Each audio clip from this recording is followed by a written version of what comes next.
देखिए, ईरान से ऐसी खबर आई है, माना जा रहा है ईरान को लेकर एक बेहद भयानक साजिश रची गई थी। एक ऐसी साजिश जिसमें ईरान में लाखों लोगों की मौत हो सकती थी, और न सिर्फ ईरान में बल्कि आसपास के कई देशों में भयंकर हाहाकार मच सकता था। अब ये बात जो है वो कई खुफिया एजेंसीज के थ्रू ईरान को अलर्ट किया गया है, इस तरह की खबर है। खास तौर पर रूस की एजेंसी केजीबी की तरफ से, और ईरान को जो है वो चीन ने भी अलर्ट किया है। यानी रूस भी अलर्ट कर रहा है, चीन भी अलर्ट कर रहा है। और आखिर ये चेतावनी क्या है, आप देखें।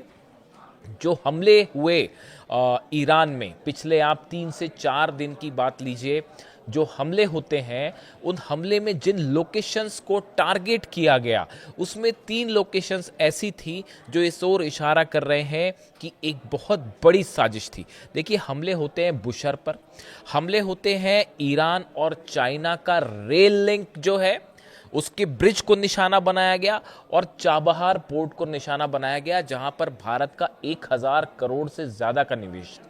अब ये 3 लोकेशंस में सबसे अहम बात है ईरान का न्यूक्लियर सेंटर बुशर। देखिए, बुशर का जो प्लांट है वो रूस की मदद से चलता है, वहां रूस के साइंटिस्ट मौजूद हैं।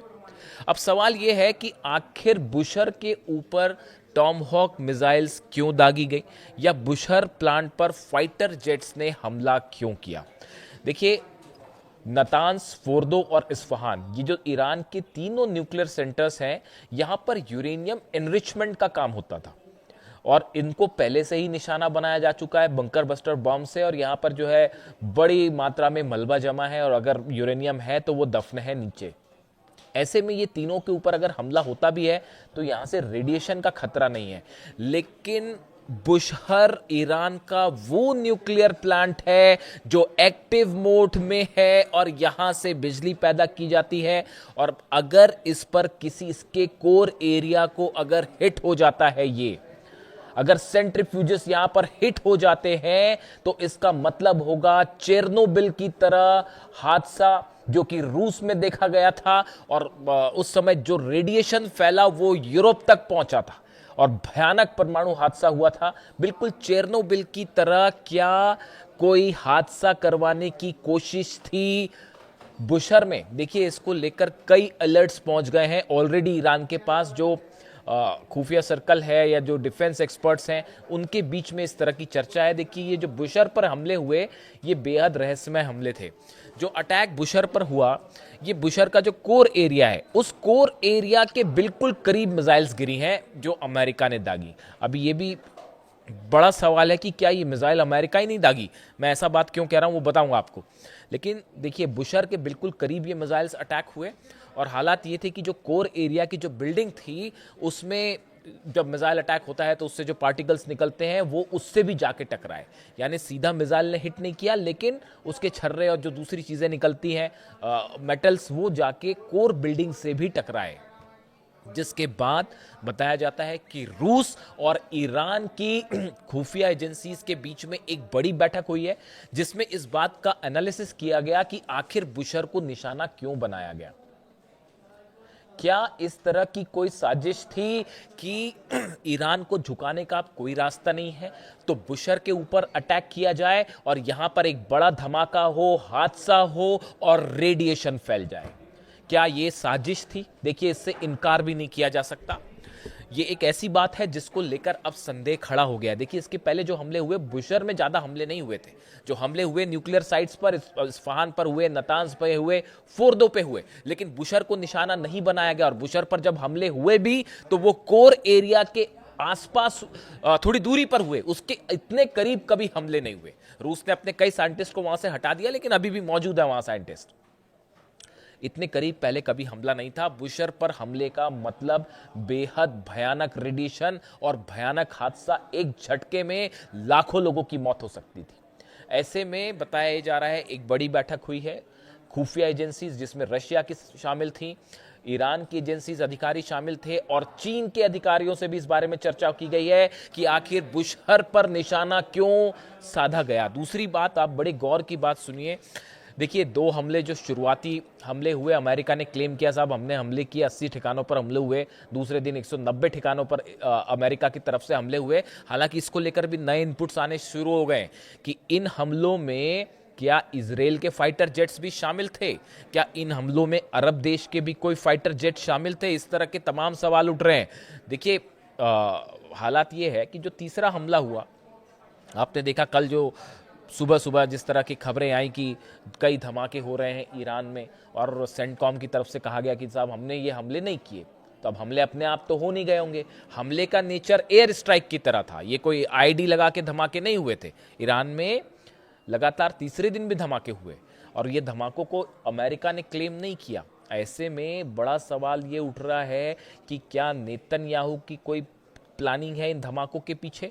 क्या मिसाइल्स इजराइल की तरफ से भी फायर की गई, खासतौर पर फाइटर जेट से F-35 F-16 का इस्तेमाल किया गया जो इजरायली जेट्स थे, और उसको इस तरह से दिखाया गया कि ये हमले अमेरिका ने किए। ऐसी खबरें कुछ अरब देशों को लेकर भी हैं कि कुछ इस तरह की खबरें हैं कि कुछ अरब देशों से भी फाइटर जेट्स ने टेक ऑफ किया है और ईरान पे हमलों में कुछ अरब देश भी शामिल हो सकते हैं। आने वाले दिनों में इसका खुलासा होगा। देखिए, ऐसे में जब नेतन्याहू अगर इस तरह के किसी हमले में शामिल हैं, अगर हैं, मैं कंफर्म नहीं कर रहा, अगर हैं, ऐसे अंदेशे उठाए जा रहे हैं, ऐसे सवाल, तो क्या कहीं ऐसा तो नहीं कि ईरान के किसी न्यूक्लियर साइट को निशाना बना के एक बड़ी हादसे की प्लानिंग थी? ये बुशर पर हमले क्या कह रहे हैं? चीन और ईरान की रेलवे लाइन पर हमला क्यों हुआ? जो लाइन आगे चल के चीन तक सप्लाई होती है, सामान सप्लाई हो रहा था, उसमें ऑयल भी जाने शुरू हो गया था, और शायद इस तरह का इनपुट था कि वेपन्स भी हो सकता है सप्लाई किए जा रहे हैं इस रेलवे लाइन के थ्रू। इस तरह के सवाल उठते हैं तमाम। अमेरिका का चीन की, ईरान चीन की जो रेल लाइन है आगे चल के कई देशों से गुजरते हुए जुड़ती है चीन से, उस रेल लाइन पर हमला करना, रूस का की सहयोग से जो बुशर प्लांट चलता है उस पर हमला, भारत के सहयोग से जो चाबार पोर्ट तैयार किया गया है उस पर हमला। यानी ये हमला ईरान पे तो था, लेकिन निशाने पर भारत का इन्वेस्टमेंट भी था, रूस का इन्वेस्टमेंट भी था सीधा सीधा, और चाइना का इन्वेस्टमेंट भी था। ये अपने आप में एक डिफरेंट नेचर का अटैक था।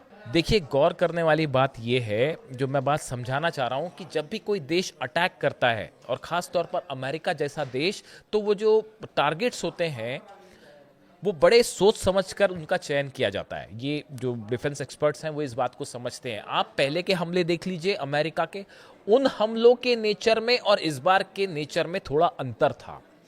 चाइना वाला रेल लाइन का नुकसान, बुशर पर हमले, चाबार पर हमले, ये डिफरेंट नेचर के हमले थे जो इस ओर भी इशारा करते हैं क्या भले अमेरिका का नाम दिया गया और हमले इजराइल की तरफ से किए गए। ये भी बड़े सोचने वाली बात है। अब देखिए, दूसरी तरफ नेतन्याहू के 3 बयान जो पिछले 3 दिनों के अंदर आए। पहले नेतन्याहू ने कहा कि साहब हम जंग के लिए तैयार हैं, वो तो सबको पता है आप तैयार हो, हम ईरान को परमाणु बम नहीं बनाने देंगे। अब इसका कोई बड़ा रिएक्शन नहीं है, कोई प्रतिक्रिया नहीं है। यह इजराइल कब से कहता चला आ रहा है, अमेरिका कब से कहता चला आ रहा है। ईरान ने वैसी परमाणु बम नहीं बनाया अब तक, करना कोशिश हो रही है, तो कोई बात ही नहीं है। लेकिन दूसरा, फिर देखिए, जब ऐसा लगा कि नहीं ये परमाणु बम वाली बात जो है वो असरदार नहीं है, तो अगले दिन नेतन्याहू क्या कहते हैं कि ईरान जो है वो केमिकल वेपन हो सकता है और ईरान केमिकल वेपन से हमला कर सकता है। यानी अब परमाणु बम वाली बात जब अंतर्राष्ट्रीय स्तर पर रिजेक्ट हो गई, उसका असर होता नहीं दिखाई दे रहा, तो आप केमिकल वेपन पे आ गए। उस तरह के आरोप लगाए जाने शुरू हो गए जो सद्दाम हुसैन पे लगते थे कि भाई वेपन ऑफ मास डिस्ट्रक्शन है, तो केमिकल वेपन है, इस तरह की बात शुरू हुई। नेटो की समिट हो रही थी, उसके बीच में इस तरह के बयान आए। उसमें भी ये अंदेशा जाहिर किया गया कि क्या ऐसा तो कोई प्लानिंग नहीं है कि आप ये कहें कि साहब देखिए हमने हमला तो किया था, लेकिन वहां पर लोकेशन पे ईरान के केमिकल वेपन रखे थे और वहीं से जो है वो ईरान में हादसा हो गया। देखिए, इस बात को समझिए, ये साजिश है बड़ी हो सकती है। मतलब कि अगर आप ये कहें कि आपने ईरान पर कोई केमिकल अटैक कर दिया, केमिकल वेपन से मान लीजिए किसी देश ने अटैक कर दिया, और उसके बाद आपने क्या कहा कि साहब ये हमने केमिकल वेपन से अटैक नहीं किया, ये तो केमिकल वेपन पहले से ईरान के पास मौजूद था और उसके ऊपर ये मिसाइल गिर गई और उससे ये हादसा हो गया। ऐसा भी अंदेशा कई खुफिया एजेंसीज जता रही हैं। तो ये भी अपने आप में एक बड़ी गंभीर बात है।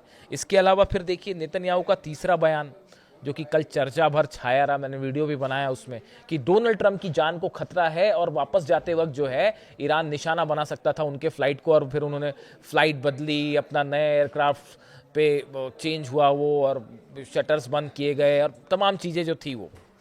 यानी आप देखिए नेतन्याहू के ये 3 बयान बताते हैं, न्यूक्लियर बॉम्ब को लेकर, केमिकल वेपन को लेकर और ट्रंप पर खतरा है इसको लेकर, कि कहीं ना कहीं ईरान को लेकर एक बड़ा प्लॉट तैयार किया जा रहा है जिसमें वो फिट नहीं बैठ रहा है, ये बात अलग है। देखिए हालात असल में क्या है, जो हकीकत है वो ये कि अमेरिका भी इस बात को अच्छी तरह से समझ गया है कि ये जो MOU साइन हुआ है इससे कुछ होना जाना है नहीं।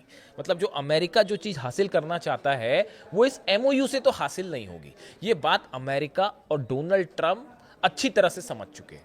लेकिन अब हकीकत क्या है कि ईरान के साथ जंग भी नहीं की जा सकती। आप देखिए हमले करते हैं, एक दिन हमला किया, 2 दिन हमला किया, फिर रुक गए। पिछली बार भी ऐसा ही हुआ था, 3 दिन हमले किए फिर रुक गए। अरे भाई जंग ही कर लो, क्या दिक्कत है। लेकिन जंग इसलिए नहीं हो सकती कि 40 दिन में फिर मुंह की खाई। 40 दिन में पूरे अरब देश जलने शुरू हो गए थे और हॉर्मुज बंद कर देगा। आप देखिए ये बात अब तय हो चुकी है कि ईरान इस जंग में जीत चुका है। आप दुनिया भर के डिफेंस एक्सपर्ट से जाके पूछिए और ये ईरान को आप नहीं हरा सकते, ये दुनिया का हर डिफेंस एक्सपर्ट आपको समझा देगा। देखिए मैं अमेरिका के लोगों की ही बात कर रहा हूँ। कल मैं एक आर्टिकल पढ़ रहा था, उसमें HR मैकमास्टर हैं, ये रिटायर्ड यूनाइटेड स्टेट्स के जो है आर्मी लेफ्टिनेंट जनरल हैं और पूर्व नेशनल सिक्योरिटी एडवाइजर है कहाँ के, अमेरिका के। HR मैकमास्टर आप सर्च कर लीजिए, उनके बारे में आपको जानकारी मिल जाएगी। अब ये क्या कह रहे हैं अपने लेटेस्ट इंटरव्यू में, ये कह रहे हैं साहब कि ये जो MOU साइन हुआ है ईरान से, इससे कोई समस्या का हल नहीं होने वाला है, बात नंबर 1। और वो ये भी कह रहे हैं कि ईरान और अमेरिका की जंग कभी खत्म ही नहीं होगी। यानी वो ये कहना चाह रहे हैं कि अमेरिका लाख कोशिश कर ले वो ईरान को नहीं हरा सकता। ये कौन कह रहा है, मैं नहीं कह रहा। नहीं तो आप कहेंगे कि मयंक जी कह रहे हैं, कुछ लोग कभी कभी मेरे पे सवाल उठाते हैं। अब ये HR मैकमास्टर है, ये कौन है फिर से रिपीट कर दूं मैं, retired United states army lieutenant general है, आर्मी के लेफ्टिनेंट जनरल हैं और पूर्व NSA हैं। अमेरिका का नेशनल सिक्योरिटी एडवाइजर होने का आप पद समझ रहे हैं कि किस बड़े पद पे रह चुके हैं साहब। और ये क्या कह रहे हैं कि अमेरिका और ईरान की जंग कभी खत्म ही नहीं हो सकती। यानी कहने का मतलब है अमेरिका ईरान को हरा ही नहीं पाएगा। और वो ये भी कह रहे हैं कि MOU से कुछ नहीं होने वाला, ये वो कह रहे हैं, NSA कह रहे हैं। यही बात हम जो है वो पिछले पता नहीं कब से, जब जंग शुरू हुई थी तभी से हम समझा रहे हैं, बल्कि उसके पहले से समझा रहे हैं, पिछले 2 साल से, कि अगर हम ईरान पर हमला करोगे तो उसका नतीजा ये होगा कि खुद मुंह की खाओगे, होना जाना है नहीं।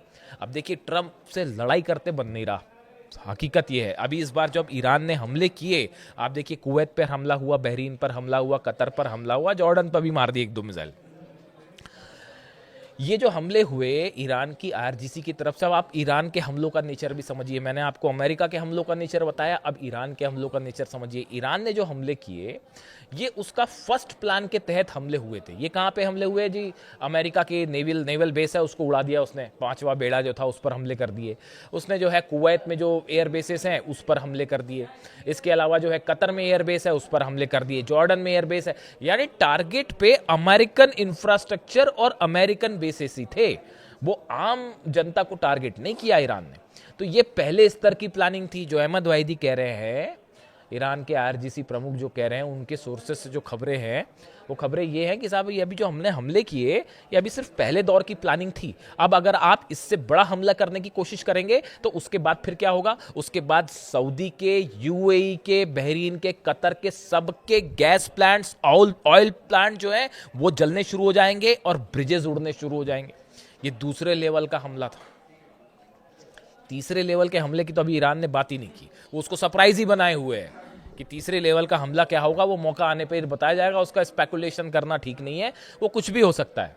वो कोई 5 से 10 हज़ार किलोमीटर की रेंज की भी कोई मिसाइल हो सकती है और वो कोई खतरनाक हथियार भी हो सकता है, इसलिए उसके बारे में फिलहाल कुछ नहीं कहा जा सकता। तो देखिए ईरान के इसी प्लानिंग की तहत जिस तरह से ईरान ने जवाब दिया, 80 पर हमले हुए तो 85 पर ईरान ने हमले कर दिए। इन्होंने 190 हमले कर दिए। बताया जा रहा है 190 से ज़्यादा ड्रोन्स और मिसाइल्स फायर की गई हैं अरब में, अलग अलग देशों पे। ऐसे में हालात ये हैं कि अमेरिका फिलहाल इस पोजीशन में नहीं है कि लंबे समय तक ईरान के साथ जंग कर पाए। खास तौर पर हॉर्मूज में पूरा कंट्रोल ईरान का है। देखिए, लाख कोशिश कर ली अमेरिकी जहाज़ों ने नया रास्ता बनाने की, ओमान के जरिए बिना ईरान की सेना के जानकारी के जहाज़ निकालने की कोशिश की गई।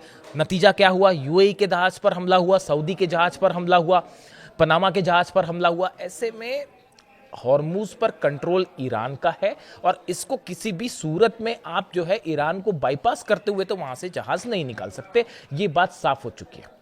ऐसे में ईरान की तरफ से स्टेटस साफ है। देखिए, इस हमलों ने एक बार फिर, भले बातचीत होती रहे, लेकिन ईरान भी इस बात को अच्छी तरह से जान रहा है कि इस एमओयू का कोई नतीजा नहीं निकलने वाला है और अमेरिका भी इस बात को जान रहा है। अब यही बड़ी इंटरेस्टिंग बात है कि दोनों देश समझ रहे हैं एक दूसरे पर कोई विश्वास नहीं है। दोनों देश समझ रहे हैं कि इस एमओयू से कहीं कोई नतीजा नहीं निकलना चाहता, कोई कहीं पहुंचना नहीं चाहिए। ऐसे हालात में आखिर ये एमओयू और चर्चा जो बैक डोर से कल से फिर से कोशिशें हो रही है कि फिर से चर्चा शुरू हो जाए, इसका मकसद क्या है?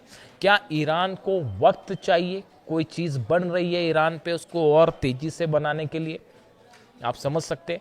या फिर कोई ऐसा अमेरिका का प्लान है कि इलेक्शंस खत्म हो। देखिए, नेतन्याहू और ट्रम्प के बीच में ऑलरेडी फोन पे कई डिस्कशंस हो चुके हैं, खासकर इन हमलों के बीच में, और अगले दौर में बैठक भी होनी है। सेंटकॉम के अधिकारी मोसाद के टच में हैं, इजरायली फोर्सेस के टच में हैं और एक बड़ा प्लान ईरान को लेकर तैयार कर लिया गया। अब सवाल यह है कि उसका एग्जीक्यूशन कब होता है, अमेरिका में जो मिड टर्म पोल्स हैं, जो उसको उसके बाद, या प्लान क्या है? किस तरह से अमेरिका ईरान के यूरेनियम को एड्रेस करना चाहता है और हॉर्मूज में कैसे हॉर्मूज को मेंटेन रखा जाए, ये बड़ी चैलेंज है। और रूस के जो ऑयल रिफाइनरीज पर हमले हो रहे हैं, उसके बाद हॉर्मूज को बंद करना डोनाल्ड ट्रंप एफर्ट नहीं कर सकते। इसीलिए कहा जाता है कई लोग कि भाई, जब आप जंग नहीं कर सकते तो ये हमले क्यों करते हैं बीच में? अगर जंग करना ही है तो एक बार पूरी जंग करके देख लो। पूरा ईरान जंग करने को तैयार है, 9 करोड़ लोग जंग करने को तैयार है। वो देख ली तस्वीरें पूरी दुनिया में कि जिस सत्ता का परिवर्तन करने की कोशिश कर रहे थे, उन्हीं लीडर के जनाजे में करोड़ों लोग शामिल हो गए। और न सिर्फ ईरान में बल्कि इराक से, पता नहीं कहां कहां से लोग ईरान पहुंचे, जंग के बीच पहुंचे। और वो जो फ्यूनरल देखा गया जनाजे का, उसके बाद कहा जा रहा है कि ऐसा जनाजा तो जो है वो आज तक किसी ने देखा ही नहीं। इस बीच में हालात ये हैं कि ईरान को लेकर एक बड़ी साजिश तैयार है जो न्यूक्लियर खतरे पर रेडिएशन तक जा सकती है। इससे जुड़ा जो भी अपडेट होगा मैं आप तक पहुंचाऊंगा। Thank you so much.